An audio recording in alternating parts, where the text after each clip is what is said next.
African Trade Policy Center at the UN ECA, the UN Economic Commission for Africa. I perhaps should just also add that I'm currently transitioning to my new role as a professor in practice at the London School of Economics in London, UK. And I'm actually speaking to you from London. Um, it's my great pleasure to welcome you to this webinar on how AfCFTA implementation can change African agricultural and food trade. The webinar, as you know, is jointly organized by the International Food Research Institute and the African Trade Policy Center of the UN Economic Commission for Africa, as well as the Agriculture and Business and Enabling Environment section also here at ECA. We have five wonderful speakers whom I want to personally thank for accepting our invitation. Our panel is almost gender balanced with 2 women and 3 men. But before introducing them and giving them the floor, I would just like to take this opportunity to briefly provide some context. As you know, agriculture is a major economic sector for Africa. It generates around $100 billion or 15% of continental GDP annually. Although the contribution of agriculture to GDP tends to vary widely from country to country, ranging from about 2% in South Africa to 35% in Mali, according to the 2020 African Economic Outlook. According to the African Development Bank, the agricultural sector employs nearly 70% of the total workforce in Africa, and thereby constitutes a major source of income for many African households. Here also, the figure tends to vary greatly by country, as agriculture accounts for just 5% of total employment in South Africa, but as much as about 75% in Rwanda. It should be noted that the share of informal employment in Africa's agriculture is thought to be extremely high, with the bulk of informal jobs dominated by women. Agriculture and food also matter for Africa's trade. However, its value tends to be relatively low, as largely dominated by raw agricultural commodity prices, which tend to fluctuate. Most farmers, particularly across Africa south of the Sahara, rely on informal networks to access their markets. An alarming trend is the fact that Africa as a whole has been a net importer of basic food for over 2 decades. The situation has worsened following the 2008 economic and financial crisis and recent commodity boom. It could even get worse with the COVID-19 crisis. At the same time, it should also be acknowledged that with the COVID-19 crisis, agriculture has emerged as a refuge sector for households, especially the poor ones, thanks in particular to family farming, which remains very little dependent on the market in terms of agricultural factors and inputs for production. Against this backdrop, successful implementation of the AfCFTA is critical. The AfCFTA is expected not only to facilitate economic recovery from the COVID-19 crisis, but also to generate economic and trade opportunities for Africa, including in agriculture and food sectors. Recent empirical analysis of the AfCFTA modalities on goods by ECA indicates that the continent-wide reform through the AfCFTA has the potential to boost intra-African trade and its industrial content. Nevertheless, Et sa teneur en produits industriels. Et bien qu'une grande partie du commerce intra-africain se sentira essentiellement dans le secteur industriel, le secteur from the reform, as intra-African trade in agriculture and food could increase between 20 and 30% à 20 et 30% avec la suppression des droits de douane sur les marchandises, sans tenir compte des autres améliorations, la facilitation du commerce. Et ceci en vertu de nos estimations. La filière sucre, produits maraîchers, les noix, produits laitiers semblent ceux qui seront les plus convoités dans le domaine de l'alimentation, mais ça ne se fera pas automatiquement. Les États membres de l'Union africaine doivent finaliser leurs offres de tarifs et aussi régler les questions laissées en suspens sur les règles d'origine pour plusieurs produits africains, pour que les échanges ont commencé officiellement le 1er janvier 2021 et pour qu'ils deviennent tout à fait opérationnels. Il faudra qu'il y ait une implication de tous les acteurs, y compris le secteur privé, et que l'on puisse créer le plus d'emplois possible. Maintenant, je vais donner la parole à nos intervenants pour donner le coup d'envoi à cet atelier avec ces éléments de contexte, puisque je viens de planter le décor. Nous allons écouter en premier lieu M. Antoine Bouet, chercheur principal à l'IFPRI et co-auteur de la publication ou le rapport AATM. Alors, Antoine a adhéré à l'IFPRI en 2005 en tant que chercheur et il menait des recherches sur la modélisation du commerce et les politiques commerciales, les négociations de commerce multilatéral et les échanges informels. Il est également professeur d'économie à l'Université de Bordeaux de France. Il était conseiller scientifique dans un centre, le CPI, que certains d'entre nous connaissent et qui est à Paris, et il a participé à l'élaboration de la modélisation Mirage et préparé la base de données sur l'accès au marché, le système harmonisé 6, travaillé sur la modélisation de cet accès au marché et a étudié les rapports entre les politiques de commerce, la recherche et le développement. Il a également été directeur du Centre d'analyse de recherche économique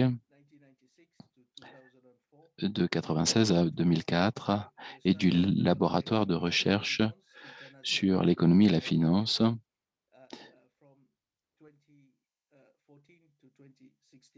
de 2014 à 2016, instituts qui se trouvent tous en France.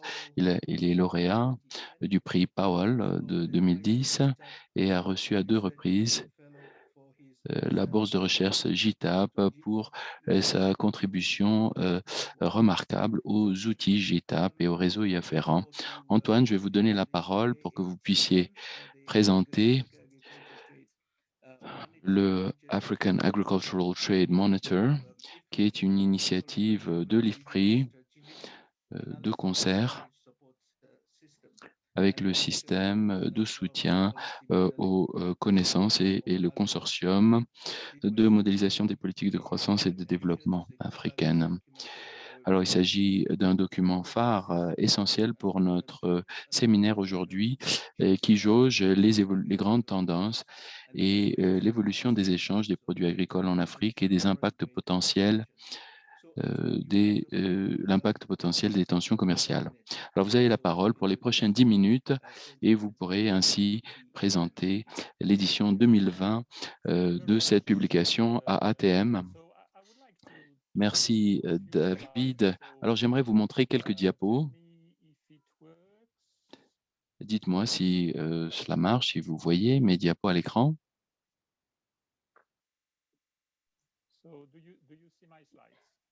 Est-ce que vous voyez mes diapos à l'écran? On ne les voit pas encore. Non, pas encore. Oh. Okay, so maybe this is this one. I know. What happened? Okay. It's coming now. Work? Okay, good. Okay, thank you very much. I would like to thank David Luke and Simon Mevel for the organizations of this webinar. I'm very pleased to present the African Agriculture Trade Monitor 2020 and to initiate the discussions about the implementations of the African Continental Free Trade Agreement. The AATM is an annual report, which is, I would like to present very rapidly this report. It is an annual report which is released early September, and it consists in 6 chapters. So this is always the same structure. The second chapter is about the participations of Africa to global agricultural trade. The third one is about intra-African trade integration. The fourth one is about competitiveness of African value chains. Chapter 5 is a topical chapter.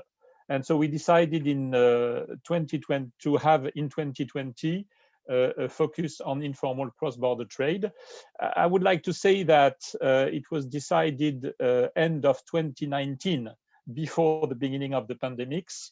And of course, in March or April 2020, it was too late to change the topic of this chapter, but in 2021, it will be fixed up, and we will have in the AATN 2021 a focus in chapter 5 on the impact of COVID-19 on agricultural trade in Africa. And the chapter 6 is a regional chapter, and in 2020 it was about regional integrations in Southern Africa. One of the most important idea behind the preparations of AATN is to have African experts. And so, excuse me, I'm really sorry. So this is why the co-authors of this 2020 report, 9 of them are African on 11 authors. And you see here the list, and many of these authors come from the AgroNet network. Et beaucoup de ces chercheurs viennent of this AATN report.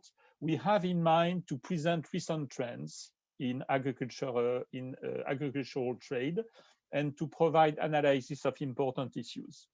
And the idea is to have many statistics and many trade indicators. And so the problems is to have coherent and consistent data. And so this is the reason why we start with the official United Nations database, which is called ComTrade, and we operate a statistical treatment in order to improve the quality of the data. And we design within the reports coherent trade indicators. The idea is that if you want to have some statistics about African agricultural trade, there is a high probability that you will find it in the AATM. And the AATM are, of course, free to download from the IFPRI website. And also the requirement of the report is to provide policy recommendation. So let me talk about the 2020 report. The structure of my presentations will be very simple. I will start with the bad news, then the good news, and then a few promises, of course, related to the AfCFTA. So first, the bad news. The bad news is that there is an increasing deficit in staple food products. This is what you are seeing now on my slide. You have the trade balance of Africa in 3 important value chains, vegetable oils and oilseeds, sugar, and cereals. We have included cassava in this value chain, even if it is not a cereal, but there is another reason why we do that. And you see that the deficit is increasing, but there is a very simple explanation to that, the fact that the population growth is very high in Africa as compared to the rest of the world. And also on all over this period, you have an economic growth in Africa, which is larger than the economic growth in the rest of the world. So it means that you have much pressure on imports, and that it is a simple explanation and natural explanations of increasing trade deficits. Second bad news, the fact that trade policies are not improving. In the previous report, we we focused our analysis on tariffs and also trade facilitation. Here, in this report, we focus on non-tariff measure. There will be a new focus on non-tariff measure in the 2021 report. And you see from this graph the number of non-tariff measure by country on exports and imports of food products on average. And so you see that when you have the blue color, there is no NTM. And so you see that blue is not the dominant color in this graph. And for example, in countries like Tunisia or Benin, the average number of non-tariff measures on each food products is relatively high. So this is really a big concern and a big impediment to African agricultural exports. Then the good news, here you see the fact that African agricultural exports are in line with the world average. But what is important is that you have a few successful stories. So you see, for example, here, just a few examples. You have other examples in the report, but you have the examples of sesame seeds, tomatoes, sucrose, and soups and broths. And this is interesting. This is something that I'm going to talk again later on. The fact that you have unprocessed products, which is a traditional advantage of Africa, but also processed products or semi-processed products. So this is something which is really interesting. And so the performance in terms of increase of exports are really brilliant. And so this is something that is a good news for Africa. Another good news is the fact that you have a geographical diversification of African agricultural exports. Here you see that between 2003 and 2018, the agricultural African exports are diversifying away from EU, which is still an important partner, but less and less. And the share of emerging countries as the destinations of African agricultural exports is increasing. So these destinations are, for example, BRICS, Brazil, Russia, India, China, but also Southeast Asia. And it's really important, to have many clients, many destinations of exports. It's better if you have a diversifications of geographical diversifications of your exports. And it is also important because EU is not a region where economic growth is high, is relatively high, while in BRICS and of course Southeast Asia, the economic growth is much more important, and it means that the growth of exports is naturally very solid. Another good news is the fact that you have more and more exports of semi-processed products and processed products in intra-African trade. I insist on the fact that it is on intra-African trade. We see the emergence of more and more semi-processed and processed products exported between African countries. Here you have the example of rice flour, sucrose, food preparation, soup and broth, wheat flour, and maize flour. And it means that this is really important in terms of more and more value added created in Africa. A few promises now. What we expect from the AfCFTA in terms of impact on agricultural trade. So this is something that comes from the report, and of course it is to initiate a discussion. First, here you see that this is intracontinental exports and intra-rec export, intra-regional exports. So you see that within Africa, you have two regional economic communities, which are the big exporter. This is SADC and COMESA. But what you see is that if you consider their intracontinental exports, most of these intracontinental exports are intra-rec. That is to say, SADC countries, when they export agricultural commodities, they within Africa, they export them within the REC. For the most important parts. And this is the same thing for COMESA. And it is true that intra-rec trade is relatively important, but trade between REC is not very important. And the problems come from the tariff barriers, but also non-tariff measures. But for example, tariff barriers are relatively high between regional economic community, while they are relatively low or close to zero or equal to zero within regional economic community. And so what we expect from the AfCFTA is a substantial increase of agricultural trade between regional economic community. The second point is the fact that we expect a substantial increase of intra-African trade of agricultural, semi-processed and processed products, and which is really an important point concerning the economic development in Africa. Here you see the African agricultural exports in the value chains of cereals and cassava. And you see that the most important evolution is in orange and yellow. So in yellow, you have the semi-processed intra-African exports. And the orange, you have the processed intra-African exports. So this is intra-African trade, and it is semi-processed and processed products. Like, for example, starch, groat, flour, wheat flour, maize flour, and so on, and food preparations like couscous, tapioca, and so on, made from cereals. This is really important, and it means that what we expect from the AfCFTA is an increase of agricultural semi-processed and processed exports.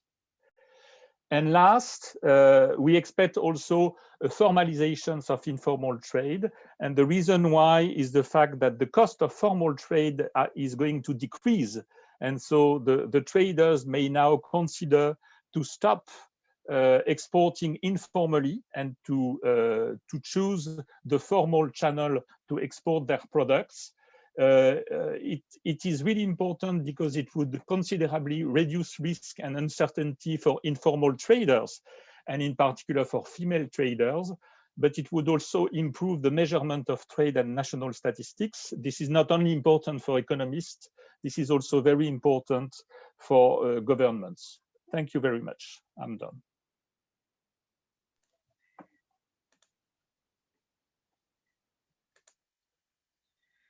Thank you very much, Antoine, for that, for giving us this overview of this year's ATM report, starting, of course, with the bad news. I think it's always good to get that out of the way before getting on to the good news. And then what the AfCFTA promises to offer, but very clearly, also, I guess we could say that implementation, especially given the point you made about non-tariff measures being so critical in regard to inter-rec trade. With that, I'd like now to turn to our first speaker, who is Dr. Trudy Hatzenberg, who is the Executive Director of TRALAC. Trudy, of course, is directrice exécutive de la TRALAC, qui est une vieille amie du Centre africain des politiques. Director of TRALAC. Her research is in the areas of international trade, competition policy, industrial development, and Africa's integration agenda. She has a special interest in and commitment to capacity building, both technical and institutional capacity. She currently serves on the WTO Chairs Advisory Committee and is a member of the Committee for Development Policy of the UN Economic and Social Council, or ECOSOC. Trudy, you have the floor to react to the presentation that Antoine has just made, and especially to give us your take on what the added value the AfCFTA could possibly bring to ensure that we continue to have good news on agricultural trade. So Trudy, you have the floor. Thank you so much, David. And it's a great pleasure to be participating in this discussion this afternoon. I have a few slides which I would like to share, if that will be possible. And I'm very pleased to pick up on some of the issues that both you and Antoine have raised already in connection with the importance of agricultural diversification, production processes, trade, food security, and how these are reflected and connected to the AfCFTA agenda. What I would like to do is to pick up on a few of the issues that Antoine has mentioned, some of these themes or clusters of issues that are in the AATM 2020. And I must say, this is one of our go-to reports when it comes to agricultural developments and agricultural trade for the African continent. So thank you so much for the very rich analysis that is presented again in the 2020 report. I will then briefly turn to the AfCFTA, provide a little bit of an update on where we are in the negotiations, and then explore the linkages between the trade and agricultural agenda and the AfCFTA agenda. First of all, just a brief summary of some of the key themes that we're picking up from the AATM this year. And the reference to infrastructure is always such an important one. And it's infrastructure not only in terms of getting access to export markets, both on the continent, but also globally, but of course, access to inputs as well, access to skills, and so on. Now, the infrastructure agenda links very closely, of course, to the AfCFTA agenda via the trade and services agenda specifically. There, of course, the transport services sector enjoys priority focus as one of the key 5 sectors that have been identified for us to develop sector commitments in the first round of negotiations. But of course, when it comes to infrastructure and infrastructure services in particular, it is of course the fine print, the regulations that matter in terms of getting access to the services supported by that infrastructure. And hence, there is a strong focus in the trade and services agenda on regulatory cooperation. And we hope that in some instances, this will deepen to regulatory harmonization. The very graphic example of having different axle load limits across territories is a strong reminder that deep cooperation, in fact, harmonization, may well be necessary for us to get access to reliable supply, competitively priced services from the infrastructure such as roads and other important infrastructure services. This is, of course, a very important agenda also under Agenda 2063, under the Program for Infrastructure Development for Africa, PIDA, and I'll come back to the connection to Agenda 2063 in a short while. Another very important theme, of course, that Antoine has reminded us is the role of non-tariff barriers. There's ample evidence of colleagues that the role of non-tariff barriers, in fact, is far more pernicious than the role of tariffs. In fact, some studies we've done at TRELAC, ATPC, UNECA, the World Bank, IFPRI have done studies which indicate very, very clearly that the real challenges to promoting intra-Africa trade, but also that are hampering the development of cross-border business linkages and value chains are indeed in this broad collection of non-tariff barriers. And this is where, of course, the initiative tradebarriers.org, I have a small screenshot of the home page of this portal, becomes extremely important. This is a window, a portal where you and I, where traders, producers, farmers can actually notify tariff barriers and seek resolution. Extremely important because, of course, this is also enshrined in one of the annexes of the trade protocol of the African Continental Free Trade Area. There is strong focus also in the AATM on border-related measures. And here there are in fact 4 different annexes in the Protocol on Trade and Goods of the AfCFTA that relate to these issues: customs cooperation, customs and border management, transit, trade facilitation, and linking back to the annex on the elimination of non-tariff barriers. So I'll say a little bit more about that. Very important. Also, the theme of value chain development. Cross-border economic linkages is particularly important, and Antoine has highlighted a couple of those value chains which are analyzed in the report, cereal, sugar, amongst others. These are extremely important if we are to build resilient productive structures across the continent, share technology transfer, skills, learning, but also broaden the market for inputs into agricultural production, seeds, skills, and much, much more, but also increase our capacity to produce agricultural commodities competitively.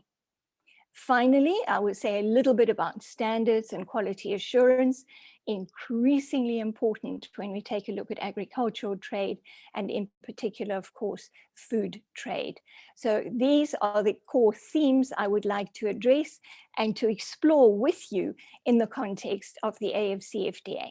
Just a brief reminder, colleagues, about what the AfCFTA covers.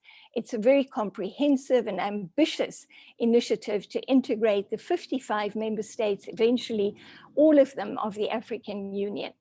To date, only one remains outside this negotiating process, and that is Eritrea. But the others are actively engaged in this very complex and very, very important initiative for Africa's integration to support sustainable development outcomes. We have to keep in mind that trade is not an end in itself. It has to serve the development outcomes of the continent. And in particular, keep in mind also, and from an agriculture, food security perspective, it's so important to remember that 33 of the world's least developed countries are in fact in Africa. In a few years' time, the phenomenon of the least developed country will be very much an African one. And that, from an agriculture and food security perspective, is very important. What can the AfCFTA do to support agricultural development, diversification, and contribute to the continent's food security? Very briefly, the negotiations for the AfCFTA are now structured in 3 phases. We are still occupied with phase 1. This is the green set of boxes that we have here. And it is true to acknowledge that we have made a lot of progress in the negotiations, but we are now focusing on the very, very difficult issues in the trade and goods agenda, the schedules of tariff concessions and rules of origin. And of course, those hang very closely together. Rules of origin are the gateway to the tariff preferences that will be negotiated. Trade and services, and I would like to emphasize the importance of the trade and services agenda as far as agriculture and food security are concerned. Of course, trade and goods very much facilitated by services such as communication, financial services, transport, and many, many others. So the connections between the agricultural trade agenda under the AfCFTA from a trade and goods perspective is very much linked to the trade and services agenda as well. Then we move to phase 2, and we're starting these negotiations now, colleagues. All of these issues are closely related to the development of the agricultural sectors across the continent, to building resilient value chains, but also to diversify our capacity and adding value so that we can trade differently with our global trade partners, with whom, as David has reminded us, we're still exporting pretty much raw commodities as far as agriculture is concerned. And then finally, phase 3, which will run concurrently with phase 2, is on e-commerce. And e-commerce becomes increasingly important, not only in terms of offering a marketplace, but also, of course, in terms of accessing inputs. So it's business to business as well as business to consumer commerce that we are talking about. Very briefly, colleagues, where we stand at the moment, 36 member states of the African Union have ratified the agreement. They are the state parties now.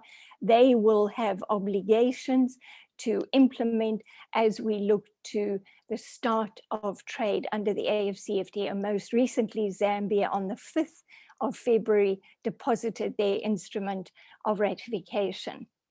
We all know, and I think this was a milestone event, on the 5th of December last year, heads of state and government at an extraordinary session of the AU Assembly made a decision that trade under the AfCFTA should start on the 1st of January this year.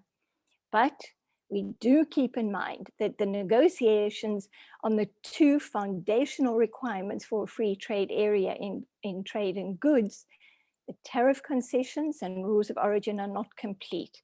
So in fact, we have what we're terming an interim arrangement. I have a number of slides at the back. We won't have time to go through them, but I'm very happy to share them with you. The aim now in the ongoing negotiations is that we finish phase 1 by the middle of this year, and that by the end of this year, we complete both phase 1 and phase 2. It is quite a lot of work to get through. Trade and services, I've mentioned, these are very important for agricultural development as well. Distribution services, financial communication, all are integral to an effective, competitive agricultural market across the continent. In addition to being a free trade area, colleagues, and this is particularly important for agricultural development on the continent, the AfCFTA is also a flagship project of the African Union.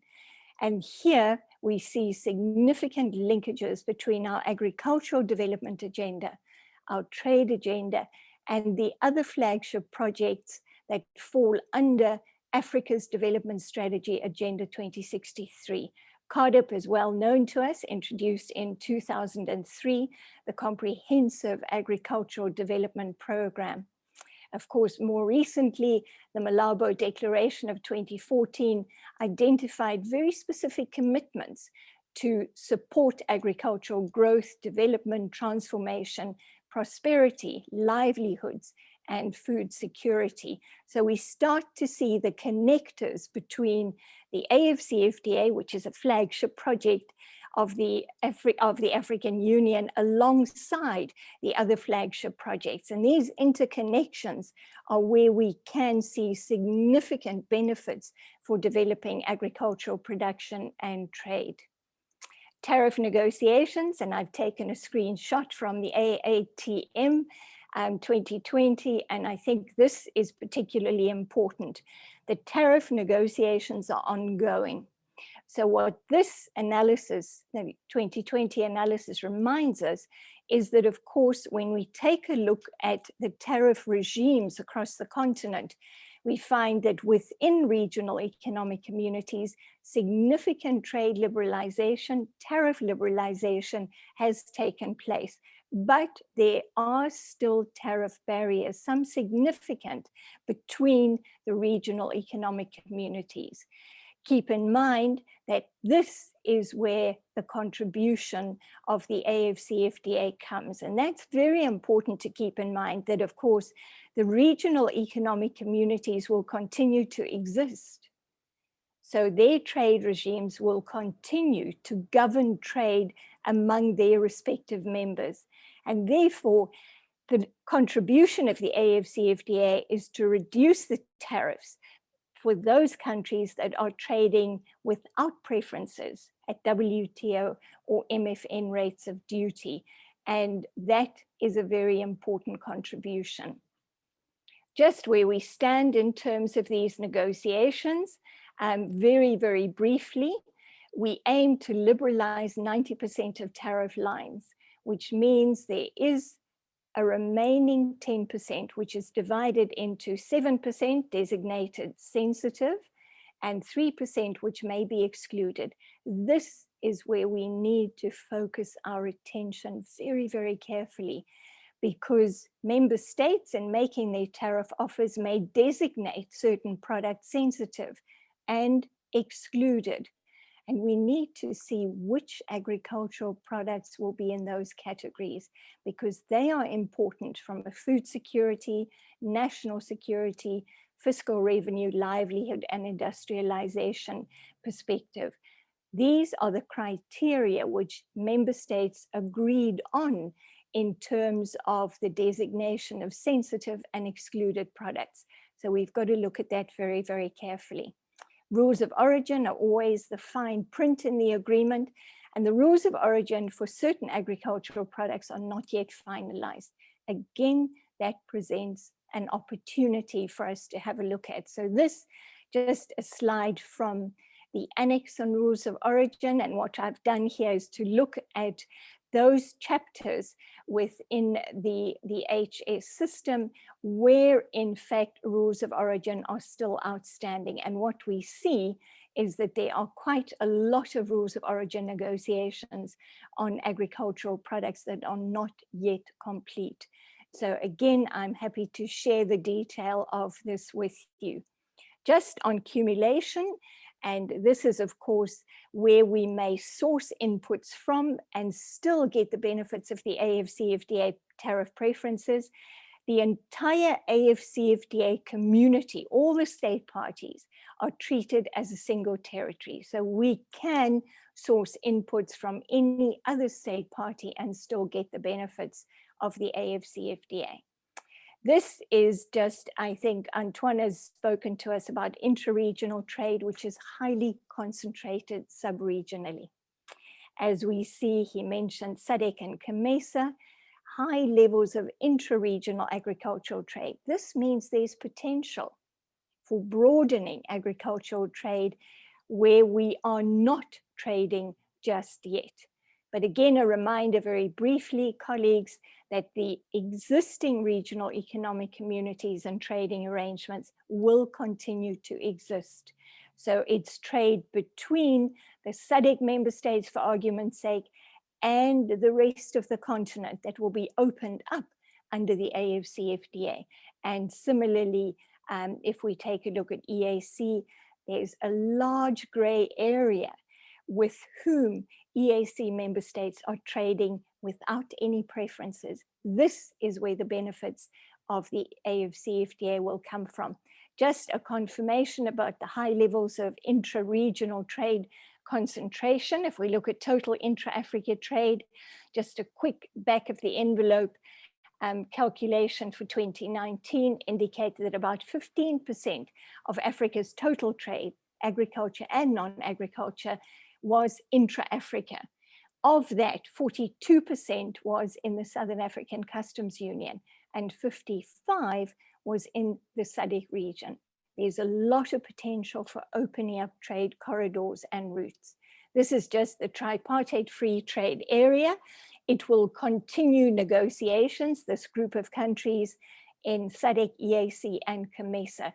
We have to keep in mind that this is part of the acquis, building on what exists already on the continent.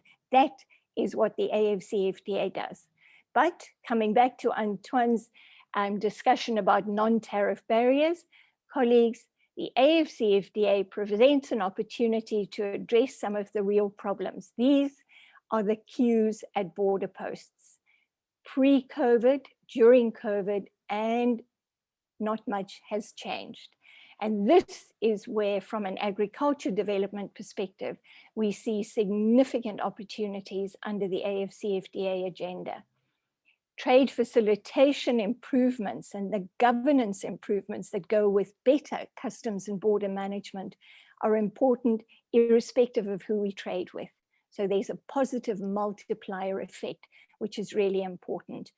Introduction of digital trade solutions for agricultural trade, our e-certificates of origin, standard certificates, and so on, can significantly improve efficiency and competitiveness, and also time associated with cross-border trade. And I think that's really important to keep in mind.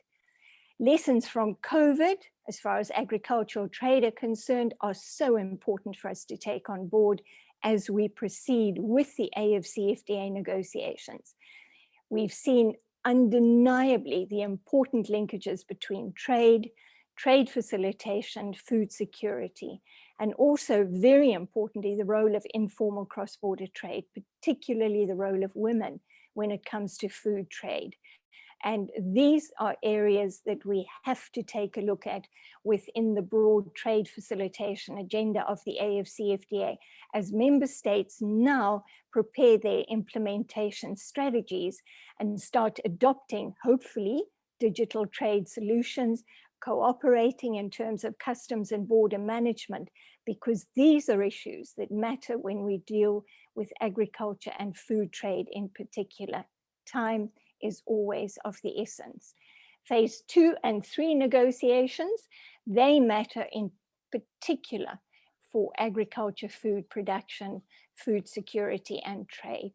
Investment, absolutely essential if we are to diversify and develop our agricultural production and move substantively further ahead in food processing. Investment is required for this value addition process to moving up the value chain, extremely important. But there is a caveat. Keep in mind that we are seeing quite significant interest from global investors in the AfCFTA. If a global investor invests in one of the state parties, establishes a food processing plant, they have established commercial presence and therefore will get the benefits of the AfCFTA. So there could be added competition from global investors who come into the agriculture and agri-processing sectors as well. Let's keep that in mind. Investment, of course, in terms of value chain development, absolutely essential. Competition policy, one of these phase 2 issues, absolutely important in terms of access to food prices, and therefore cooperation in terms of competition governance has to have a cross-border dimension. This is absolutely essential for food security. Intellectual property right protection, this is so important. Plant rights, taking a look at trademarks, taking a look at patents, number of avenues of IP protection become really important as we move into agricultural diversification and also, of course, into value-added production. Phase 3, as I've mentioned, on e-commerce, extremely important. We've seen, for example, how a number of platforms have brought significant advantages, particularly to smaller scale enterprises. These have to work, but very important that we link the development of e-commerce to a discussion of competition policy, because we want fair access to those platforms. We don't want a situation where the smaller scale producers and traders are disadvantaged in terms of the terms and conditions of access to e-commerce platforms. Finally, David, I'm sorry it's taking a bit long. There are a number of very important complementary initiatives to the AfCFTA that I really want to mention in the context of this discussion. The AfricSim Bank, Africa's preeminent trade and trade finance institution, is supporting quality assurance infrastructure development across the continent. This is absolutely critical for the agricultural sector.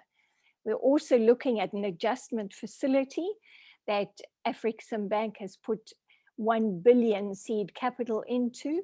And this is for those countries, of course, that may face adjustment costs with liberalization and increased competition in domestic markets.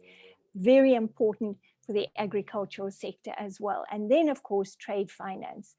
For small scale businesses, access to trade finance is a perennial challenge. We have to take a look at the collateral requirements, the facilities, the actual products of trade finance, and how they can assist the agricultural sector to develop, diversify, assure food security on the continent, but enhance the terms on which we trade with our global trade partners as well.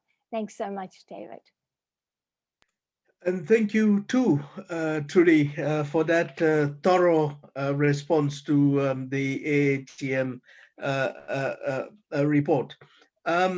Just very quickly, I think you have approached this issue with realism, I guess we could all say. You have elaborated on what Antoine described as the promise of the AfCFTA as regards agricultural trade, but pointing out the challenges, whether it's infrastructure, NTBs, stroke NTMs. I think you also gave us a good overview of the current state of play in the AfCFTA. I think you've pointed out the interrelatedness of the AfCFTA protocols. And I think it's important to keep in mind that they're not standalone protocols. They reinforce each other and actually help to complete the preferential market that we're trying to create. And then finally, you've identified these important complementary measures that would help to ensure that the benefits from the FCFTA do flow as expected. So thank you very much for that, Trudy, as typically a thorough, well-researched presentation. And I say this as someone who's also in that space, that's what we have come to expect from you. Now, I'd like to turn to next speaker, will be Dr. Francis Mangeni, another good friend of the Africa Trade Policy Center. Dr. Francis Mangeni is currently head of trade promotion and programs with the AfCFTA Secretariat. His past positions include senior economist and diplomat at the African Union Mission to the UN and the WTO and the Common Fund for Commodities in Geneva. He has also served as an Africa Trade Policy advisor, and he was Director of Trade, Customs and Monetary Affairs at the Common Market for East and Southern Africa, COMESA, from 2009 to 2020. Francis has various charities which support public health and education. He holds a doctorate in international economic law from the London School of Economics in the UK. So Francis, as an alumnus, I do hope to welcome you soon to the LSE in my new role there as a professor in what is now actually just become the Institute for Africa at the LSE. So Francis, please also give us your take on this year's AATM. And since you're coming from the AfCFTA Secretariat, you might also want to elaborate on complementary policies that the AU has in place, including the CADAP, and then, of course, Agenda 2063, which both Trudy and Antoine have already referenced. Francis, you have the floor. Thank you so much, Dave. I'm very happy to be here, participating in this event. Thank you so much for inviting us. And I'd like to recognize the panelists, including Trudy, who has just made a brilliant presentation. And I'd like to join you in welcoming all the participants, commending your team for organizing such a successful event. I can see we have 190 participants. So this is really good. Congratulations. Now, if you allow me, let me just share some slides. I hope that is okay. And I would like to just make some points to get us going. And the first thing I would like to do is I'm trying to get this slide moving. The first thing I would like to do is to share with you what I think could be some key messages, some key takeaways. There is strong political will around the African continental free trade area. In under 5.5 years, we've moved from commencement of negotiations, which was on the 15th of June, 2015 in Joburg, to conclusion of the first phase of negotiations and opening of the agreement for signature on the 21st of March 2018 in Kigali, to the agreement entering into force on the 30th of May 2019, and then to commencement of trading on the 1st of January this year, 2021. Now, 5.5 years in trade negotiations is actually a gold medal. It is unprecedented. And this high momentum has been driven by political will, strong political will, political ownership, and then of course, political proactivism. And then the second is that the African continental free trade area is rule-based and this provides for predictability. We have got an agreement which is in force with a dispute settlement system which can actually be invoked whenever there is a breach. And of course, this is complemented by the system for notifying and addressing non-tariff barriers, which is at tradebarriers.africa. Then thirdly, implementing the African Continental Free Trade Area will produce policy and regulatory reforms, both in the area of goods, services, as well as the outstanding issues. Phase 3, which was e-commerce, has been fast-tracked and combined with what was originally called Phase 2 because of the importance of e-commerce or digital trade, as Dave prefers to call it, which COVID has shown us actually. Now, fourth, the business environment and ease of doing business will improve as a result of these policy and regulatory reforms. The African Continental Free Trade Area aims for structural transformation, the gist of it being decent jobs and incomes, including in the agricultural sector, the rural economy, where actually more than 70% of our people derive their livelihoods. Now, according to some analysts, of course, we know that the International Labour Organization, as well as the ECA, are doing their own analysis. But the World Bank has already projected that by the year 2035, if this agreement is implemented, we shall lift about 100 million Africans out of poverty. And then the African Continental Free Trade Area should be fit for purpose. It should be fit for the fourth industrial revolution. So it necessarily, therefore, has to be a digital free trade area. So then we are creating our future, and we are working on the 50-year blueprint for creating the Africa we want, which is integrated, peaceful, and prosperous and effective in international relations. We take a developmental approach to regional integration, which combines markets, industrialization, infrastructure, political, and macroeconomic stability.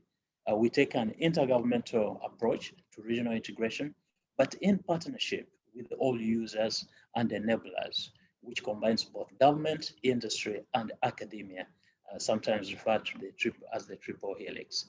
So now this is where we're coming from, as I have just mentioned. There is strong political will, and we're combining now economic Pan-Africanism with political Pan-Africanism. And these tools that support the African Continental Free Trade Area are extremely important. In addition to tradebarriers.africa for addressing non-tariff barriers, we also now have the Africa Trade Observatory, which is at ATO.Africa, which is a market intelligence tool, which can help economic operators for working out or sorting out trade and investment opportunities. We have got the AfCFTA app, which is available at that link, that URL, afcfta.app.app. Now, in addition to the adjustment facility and the Pan-African payment system, the Pan-African payment system is going to help us navigate around 41 different currencies in Africa, in that you can initiate a payment in your local currency, wherever you are, and then the payee, the person being paid, will receive their payment also in their local currency, which helps us get around the problem of using foreign currencies or routing payments through London and New York and so on and so forth.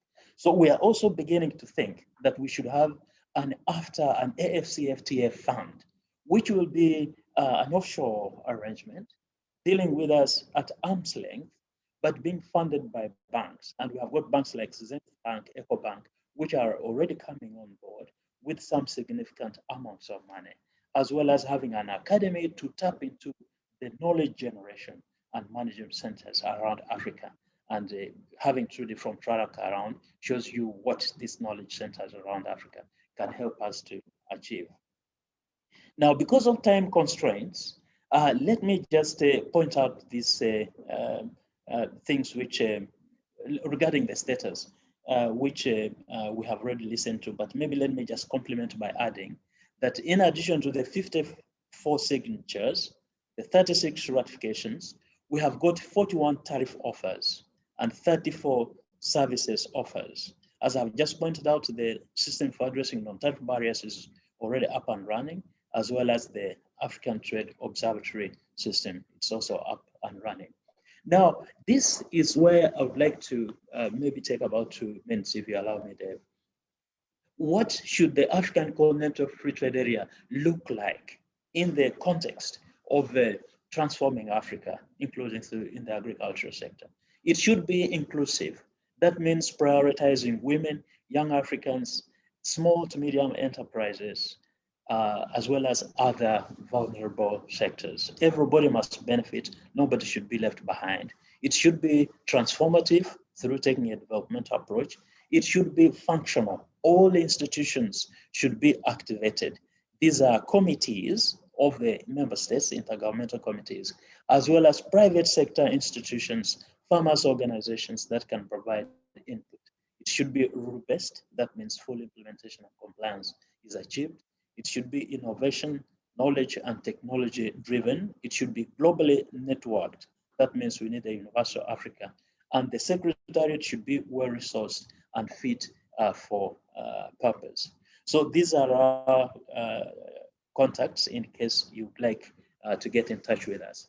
Now, let me just finish by saying that regarding the other flagship programs, the 15 flagship programs of the African Continental Free Trade Area, because we take a developmental approach to regional integration, we try to make sure that the multidimensional aspects of development are all covered. So that's why, for instance, the Cardiff program with its 4 pillars must squarely come on board to help us improve access to markets, to continuously improve productivity through innovation, and of course to have infrastructure, including agricultural infrastructure, which covers both the management of land and waters, as well as fertilizers and irrigation. So these are extremely important to improve productivity in the agricultural sector. But then because we want to industrialize, agro-based industrialization is actually a pathway for development in Africa, in addition to services, of course, as well. So the point I'd like to make, which I'm sure we shall have more time to discuss in future at some other event, is that we need an approach which is comprehensive, which is multidimensional, and which brings all the required interventions on board under one framework. Thank you so much for your attention. I think I've taken 10 minutes, 25 seconds to make this presentation, which is a lot of time. Thank you so much, Dave. Back to you. Thank you very much, Francis. Yes, indeed, you took exactly 7 minutes and 25 seconds. I think you were spot on this. But thank you most importantly for giving us this overview, this framework within which the AfCFTA Secretariat is working to ensure that concrete results emerge from the agreement, including, of course, the transformation of African economies, which is a key objective, and then all these steps that are gradually being put in place, step by step by step, to make the AfCFTA a success. I think your presentation has been very important from that perspective to help us understand that things are moving, if I could put it that way. Things are moving and the partners are coming on board. Of course, it's all going to take time.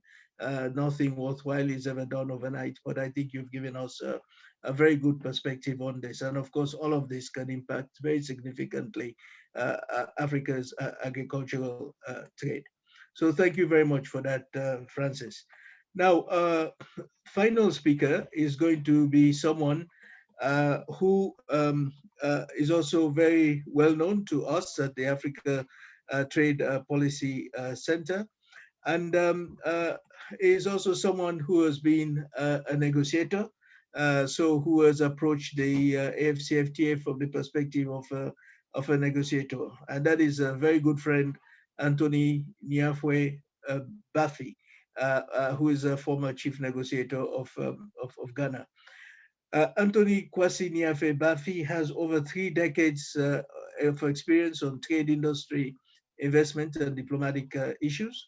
Just to mention a few of his most recent positions, he recently, following his retirement, is just retired from the Ghana Civil Service.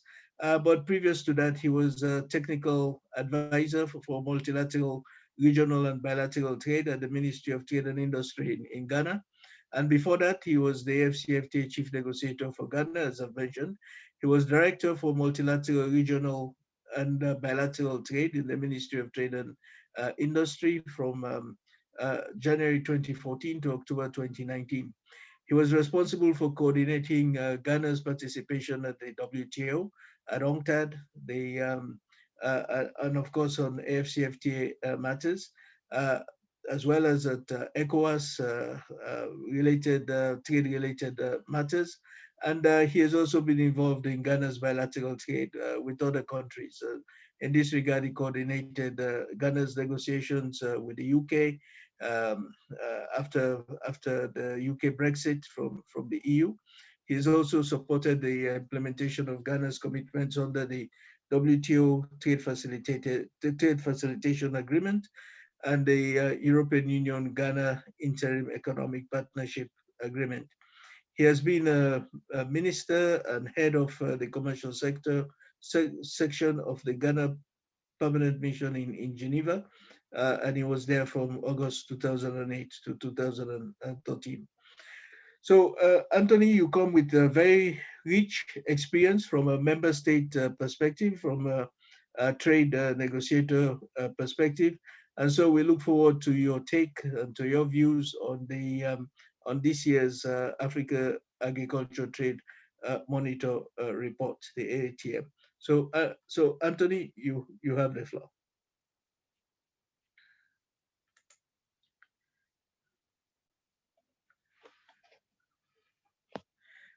Anthony, I think you have to unmute.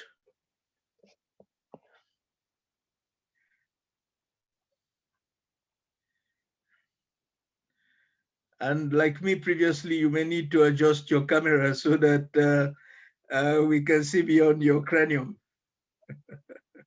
Oh, yes. Okay. Very good. All right. So I had the same problem before. Yeah, thank you. Adjusting the camera. Yeah. Yes. Okay, so thank you, Dr. Luke. And then let me appreciate the previous speakers. Yeah, let me appreciate the. Just a minute. I think I have to go.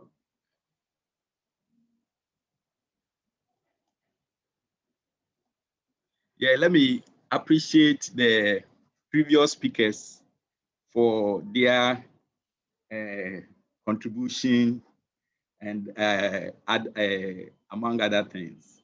And so what I intend doing within the next 10 minutes is that instead of sharing maybe the initial PowerPoint presentation that I wanted to make, I now like to just share my general comments on the AFTA and then the AATM. And then from there, I'll go to the specific comments and conclude. Because most of the issues I wanted to touch on my presentation, the previous speakers have just touched it. So to avoid a bit of repetition. So what I will do is that first, I want to commend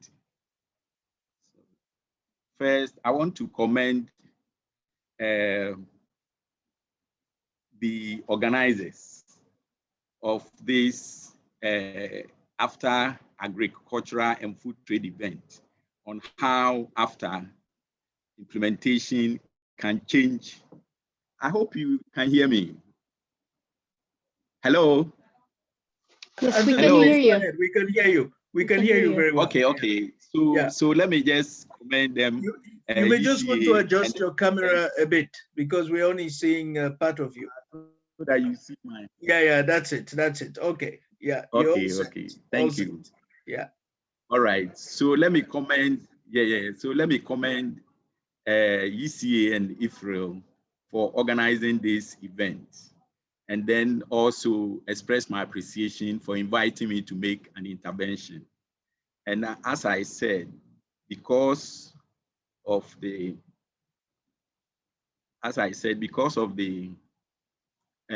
what previous ones have said, I just want to make some general comments on the AfTA and then African agri-product, and then go to some specific recommendations. So one, let me commend IFPRI for releasing the AATM report. And I want to say that the AfTA constitutes the most significant development in African integration efforts in the continent, and consolidating the continent into one trade area with a population of 1.2 billion and GDP of 3.5 trillion presents a unique opportunity to unleash African economic potential for inclusive economic growth and sustainable development in the least developed regions. And as was mentioned, when you have a look at the various protocols in the trade agreement, for example, it addresses the three that we have completed. The trade in goods has annexes also related to trade tariff liberalization schedules, non-tariff barriers, and then rules of origin. And then we have the trade in services, competition, investment, and intellectual property. And it is expected that once it's fully operational, it will boost intra-African trade, which is currently estimated to be less than 20%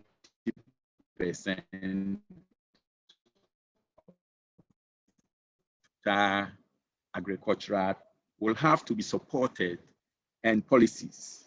So for many countries, improving productive capacities and promoting investment for value addition are prerequisite for taking advantage of the single market created by AfTA. Complementary policies are needed in the area of sanitation, sanitary and phytosanitary measures, technical barriers to trade, and trade facilitation mechanism, including compliance with international standard setting bodies requirements. For example, the Codex Alimentarius Commission, and introducing a simplified and harmonized trade regime, especially in cross-border agri-trade, because we know most trade issues, some of the agri-products, the primary ones are perishable. So some challenges in the agri sector needs to be addressed, including post-harvest losses, increased competitive pressure, adverse working conditions and job losses, youth and gender gaps in access and use of productive inputs and services, and environmental damage from unregulated growth. So now, and then the general comments, we can say that the AfCFTA will play an important role in facilitating interregional trade in agri-food products, including from surplus to deficit areas, thereby stabilizing food prices and improving food security. So now let me go to the specific recommendations. So at the risk of avoiding repetition, the following are some recommendations that the AATM and participants may take on board to increase intra-African agri trade. The first one is that it's been observed that the effect of the COVID-19 poses a potential food insecurity threat to all countries. And there is the urgent need for African countries who do not have any agri plan for COVID-19 pandemic to come out with comprehensive, holistic strategies and action to sustain food security and agribusiness. So in Ghana, a plan has been put in place to enhance food and nutrition during COVID-19 period and beyond.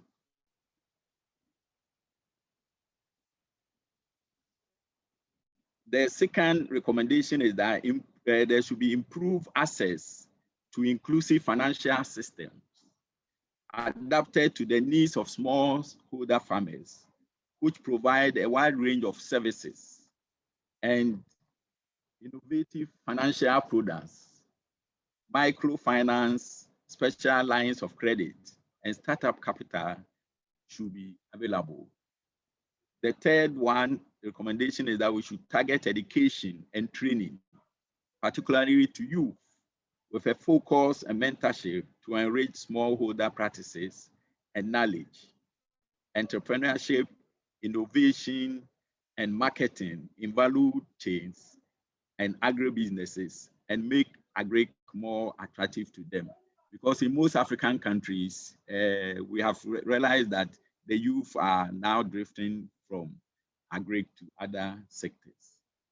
The fourth one is that gender issues should also be addressed, since women comprise an average of about 43% of agri labor force in developing countries. So effective actions are needed to promote gender-targeted interventions, such as the respect, protection, and fulfillment of human rights for gender equality and women empowerment to facilitate support for trade. The fifth one is that it is crucial to support farmers and other small-scale actors to ensure that they benefit from increased trade opportunities, to just make sure they are not left out. In this regard, well-run farmers and traders associations are of crucial importance for improving actors' bargaining position and enhancing their voice in decision-making.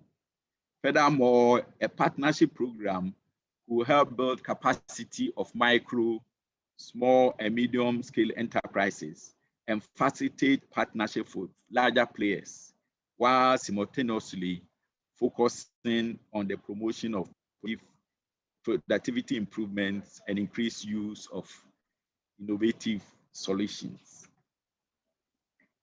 Then, general in agri in Africa, it has also been observed with noted concern that even though climate change and climate variability pose a significant threat to agricultural transformation in Africa, overall, the continent is not on track on the indicators related to climate change resilience in the Comprehensive African Agricultural Development Program, that is the CADE.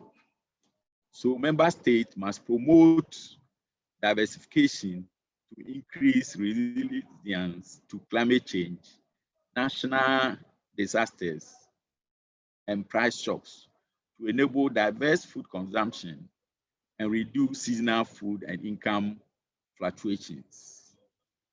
The seventh one is that when we combine the AfCFTA with the African Union Continental Agri-Business Strategy, it can open avenues to further develop the Continental Agri-Business Strategy in a sustainable manner, which highlights the private sector role as drivers of inclusive agri-business development for sustainable agricultural growth.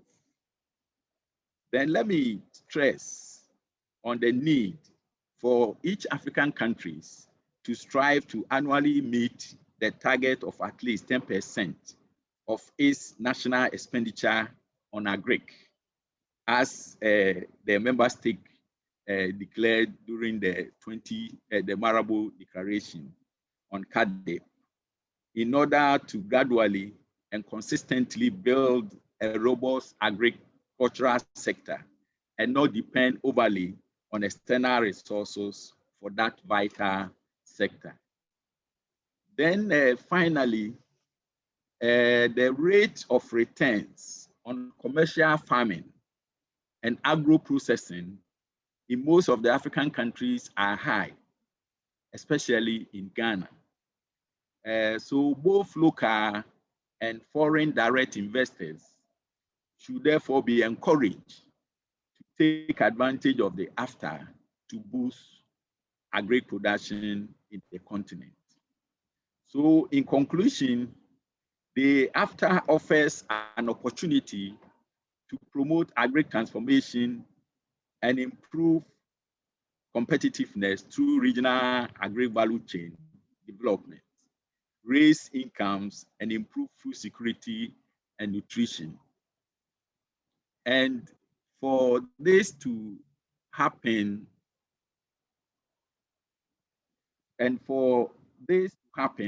many countries will require accompanying policies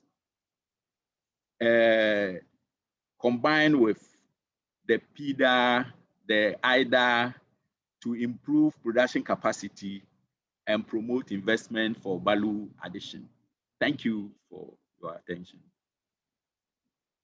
And thank you too, Anthony, for this very important intervention. I think what you have done is follow exactly what is always the role of a good negotiator, and that is firstly to understand and internalize what the national policy is, and it's only on that basis that a negotiator could go out and negotiate. And you've given us, I think, very important points as regards national policy. The emphasis that Ghana does have a food security and agricultural trade strategy, which has been enhanced in the context of COVID. The important point you made as regards appropriate financial products to support smallholder farmers.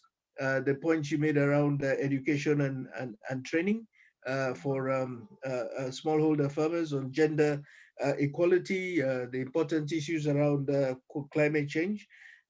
Also, you reminded us about the AU agriculture agribusiness strategy, the commitment of 10% of the national budget going to this important sector on average as a commitment under CADAP. And also you reminded us that the rate of return overall, and this is consistent with what others have said in regard to the promise of the AfCFTA, that the rate of return is appreciable in many of our countries. So I think, like other speakers, you've touched on supply side issues. And as I said, this is always the sure foot of a good negotiator to understand what the issues are, the national issues, because it's on that basis that a negotiator can take them forward. Now, our time is almost up. I think we have been enriched by all the interventions. I would like to give Antoine the last word to come back and pick up on some of the points that have been made. I see a few questions in the chat box. We are not going to really have time to delve into them. But Antoine may also have seen them. So Antoine, in your comments, if you want to pick up on any of the points that have been made, please do so. So Antoine, you have the floor to round everything up. Yeah, thank you very much, Luke. David, thank you very much, David. So yeah, there are a few questions. I would like first very rapidly to thank all the speakers for their comments, and in particular Trudy. I think that Trudy has made very important points.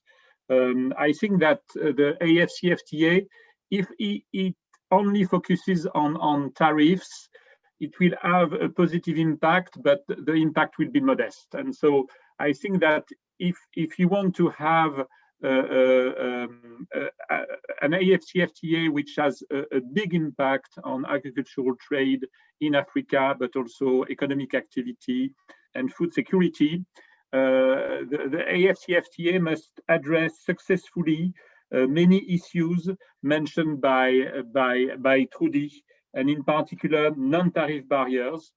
We've recently made a new evaluations of the trade impact of non-tariff measures in Africa and of NTM, and it looked like that with the new methodology and the trade impact has been underestimated. And I think that non-tariff measures are really a big problem. They are for concerning sanitary and phytosanitary measures and technical barriers to trade. Of course, they have to remain because these are important policy measures in order to give people the assurance that food is secure. So the problem is that there are several ways to address these questions, like harmonizations, like mutual recognitions. From an European perspective, you know that I am French. The European market has been the proof that harmonizations of this type of barriers is very complicated. And so I think that the way the directions of mutual recognitions is very important and can be the right way to address the issue of heterogeneous non-tariff measures. I just want also to mention that I have seen questions about prices and volume. So in the report, all the prices as are cost, insurance, and freight included. And of course, we do analysis of volume and prices. And the recent evolutions of prices is not very good concerning Africa because there are some tension, increasing tension on cereals, vegetable oils, dairy products, and sugar. So these are products that Africa is importing, while on the export prices, this is not very good. So for example, vanilla and other and tea, cocoa beans also, the prices is decreasing during the last year. So this is something which is a little bit worrying, and so we have to be very careful. But the mention of these questions about the difference between prices and volume is really important. Thank you very much, David and Simon, for the organizations of this webinar. Thank you. I give you the floor. Thank you too, Antoine. And let me thank you not only for this elaboration that you have given us today of the Africa Agriculture Trade Monitor 2020 and the important issues that it has raised, but also let me thank you more broadly for the very important work, I would say your life's work in relation to providing analytical tools to help us to understand African trade policy better. I think those of us who have worked with you over the years understand how important this work is, and we continue to look forward to working with you and a partnership with IFPRI more broadly. Let me also thank Trudy, who has given us a comprehensive response. Fourni une réponse détaillée. And also in the process has highlighted a number of key issues that need to be addressed as we go forward. I'm sure that all of what Trudy has said has been taken very well in good stead, and I think we'll all be working on these issues in the days, years, months, years to come to ensure that the AfCFTA is a success. I'd also like to thank Francis very much for the perspective he has given us from the AfCFTA Secretariat, the very good work that is being done there to ensure that the agreement is fully implemented, all the complementary steps that need to be taken simultaneously, and all of this, let us remember, starting from scratch. And so I think this too has given us a good perspective that every effort is being made through the AfCFTA Secretariat to respond to these issues raised by the AATM and those also that have been raised by Trudy. Then finally also to thank Anthony again for reminding us that a good policy has to start at the national level. And I think that has been a very important reminder. And for these key points that Anthony highlighted, that can help to deal with supply side constraints, that can help to respond to many of these issues that Antoine raised in his presentation. So ladies and gentlemen, we have come to the end of our time. And I think you'd all agree that it has been truly enriching. I can see so many requests for the presentations, and we'll try to ensure that we can respond to this. And as we go forward, I think let us all continue the work that we're doing in the different ways that would help to ensure that trade can deliver for development on our continent, can deliver for structural transformation, and can deliver for eradicating and removing poverty from our continent. So thank you very much, and I wish you all a good afternoon, a good evening, a good morning from wherever you are. Thank you again, and it's been a pleasure to have been with all of you. Thank you so very much. Thank you. Bye-bye. Thank you. Thank you, David. Thanks, everyone. Thank you.